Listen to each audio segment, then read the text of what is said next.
मेरे प्रिय स्टूडेंट्स, आप सबको गुड मॉर्निंग। तो 8.2 त्रिकोणमिति का 3 नंबर सवाल 1 और 2 हो चुका है।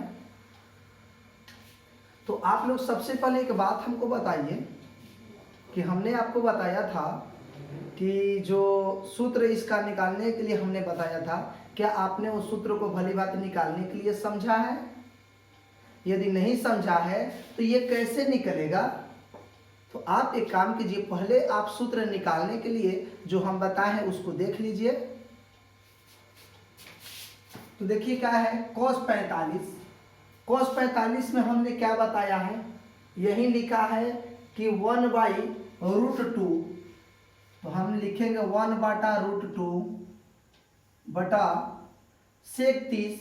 तो देखिए sec जो होता है ये cos का उल्टा होता है, तो cos 30 में क्या होता है, √3/2। तो जब √3/2 होता है तो इसमें लिखे हैं हम 2/√3 प्लस cos 30 cosec 30। cosec 30 का देखिए, cosec जो होता है ये sin का उल्टा होता है, और sin 30 में क्या होता है 1/2। तो cosec 30 का क्या हो जाएगा, 2 ऊपर हो जाएगा 1 नीचे हो जाएगा, तो 2 और नीचे हो जाएगा 1, जबकि नीचे 1 का वैल्यू नहीं होता।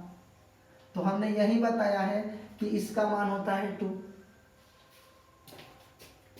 अब एक बात पर ध्यान रखेंगे, 1/√2 बटा, अब देखिए हम इसका पहले बाटा पर के जोड़ बनाएंगे। तो नीचे 1 देते हैं और √3 एक लघुत्तम निकालकर हम ये बाटा पर के जोड़ बनाएंगे।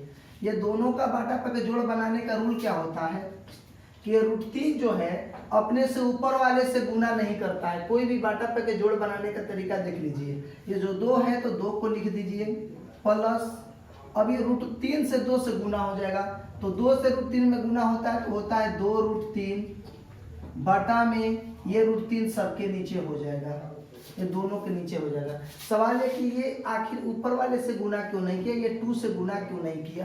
तो गुना न करने का वजह है, हमने आपको बाटा पर के जोड़ को बताया है, आप वो पहले देख लीजिए। फिर एक बात हमको आप नीचे करेंगे ताकि हम स्पेस कम है यहाँ पर। देखिए 1/√2 हम गुना करके क्या करते हैं, जब 1 2 3 4 होता है तो हम पहला दूसरा उतारते हैं, गुना का चिन्ह देते हैं, और शेष जब 2 बचता है तो नीचे वाले ऊपर हो जाता है, √3 ऊपर हो जाएगा, और 2 + 2√3 ये नीचे हो जाएगा।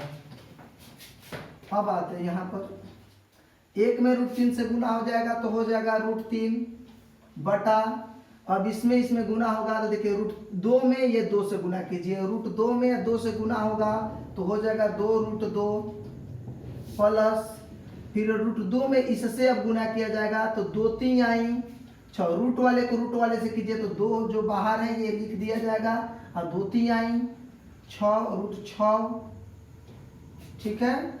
फिर बराबर दीजिए। अब चलिए √3 है तो √3 हमने बताया था कि जब हर वाले, जो देखिए अंश है ये हर है, तो जब हर वाले जब टूटता नहीं तो हम इसका परिमेयकरण करते हैं। तो हम क्या करेंगे, यहाँ पर जब आ गया तो इसके बाद हम लिखेंगे परिमेयकरण करने पर, क्या लिखेंगे, परिमेयकरण करने पर। इसके बाद हम डिलीट करते इधर, परिमेयकरण करने पर। परिमेयकरण का अर्थ क्या होता है, तो जो सवाल है अंश ऊपर वाले नीचे वाले हर, इसको पहले दोनों को लिखेंगे √3 बटा 2√2 प्लस 2√6 मैंने ये सवाल को लिख दिया। जहां पर हमारा समाप्त हुआ था मैंने ये लिखा।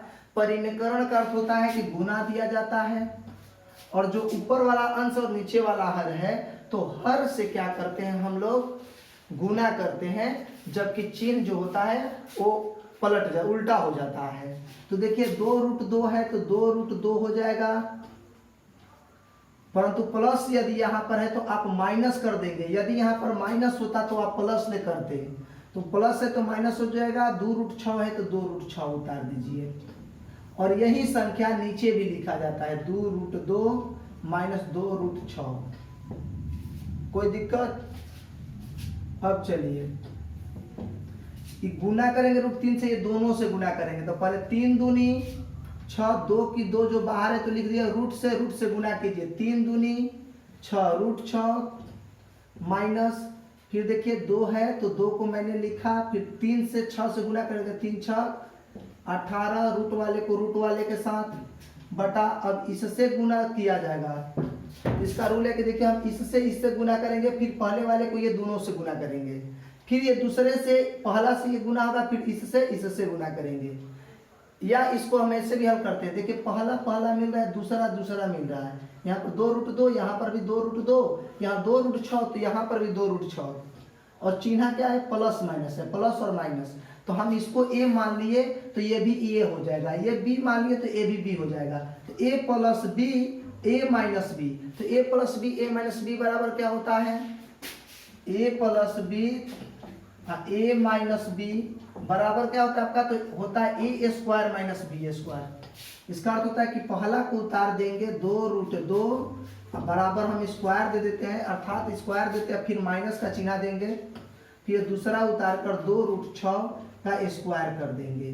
तो आप ध्यान रखें, जब पहला मिले, दूसरा मिले और चिन्ह एक जैसा न हो तो आप क्या करेंगे? यही रूल करेंगे, पहला का स्क्वायर देंगे, माइनस देकर दूसरा का स्क्वायर करेंगे।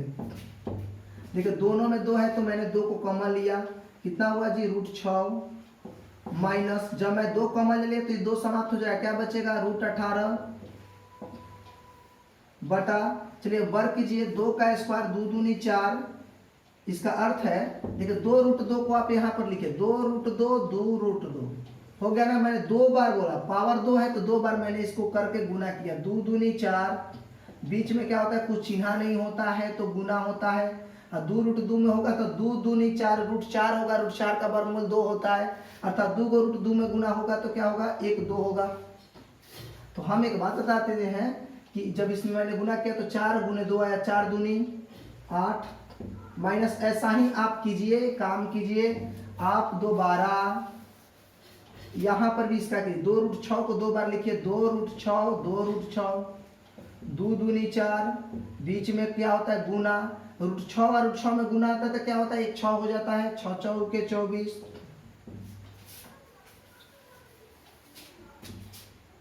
2 की 2 कोष्ट √6 माइनस √18 बटा 8 में से 24 घटेगा, हो जाएगा -16।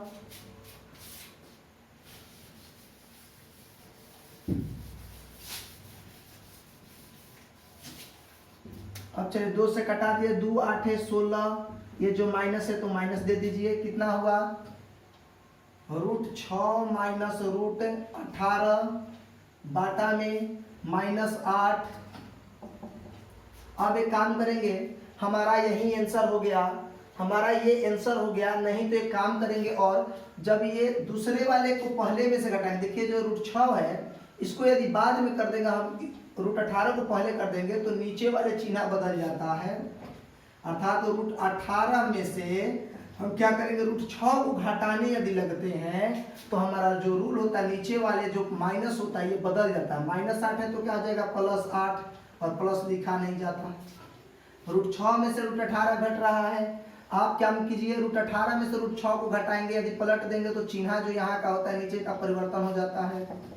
ये आपका आंसर हो गया। यहाँ पर भी रोक सकते हैं, यदि टूटने वाला हो तो √18 को भी तोड़ दीजिए। √18 का वर्गमूल 3 के 9 और 3 6 18, 3 दूनी 6, 2 से 1 बार में, तो 2 को 3 के साथ ही हम 1 3 लिखते हैं, परंतु 2 जो है यहाँ पर इसका तो नहीं माना है, 2 को नहीं है, तो हम ये 2 रूट में लिख देंगे। 3√2 माइनस √6 का आप तोड़िए, 6 का वर्गमूल 2 3 आई, 6 और 3 से 1, इसमें से कोई 2 को आया, 2 को नहीं है तो ये छोड़ दीजिए। √6 10 के 10 बाटा में 8 है। तो जो आपका ये आंसर आया, जो आपका ये हुआ, यही आपका आंसर हो गया। ठीक है, मैथ थोड़ा भारी है, आप ध्यान रखेंगे। मैंने आपको बताया था कल की वीडियो आपका कैलकुलेशन है, कैलकुलेशन आप जानते हैं कि केवल माइनस प्लस वो बताने वाले हैं कि जो पहला से आप ध्यान रखेंगे, आप 5 क्लास से चालू होता है, वो हमेशा कोई भी आप मैथ बताइए, कैलकुलेशन यदि ठीक नहीं है तो आप मैथ नहीं बना पाएंगे। इसलिए सबसे पहले आप एक काम कीजिए, कल आपको कैलकुलेशन बताने वाले हैं, कैलकुलेशन समझ गए तो आपका मैथ जो होगा बहुत आसान हो जाएगा। कोई भी मैथ समझाने में आप स्वयं कहेंगे कि भैया हमने समझ गया। जीरो लेवल, आपका जीरो लेवल वही मैथ कहलाता है कैलकुलेशन, और मैं वो कल बताने वाला हूँ।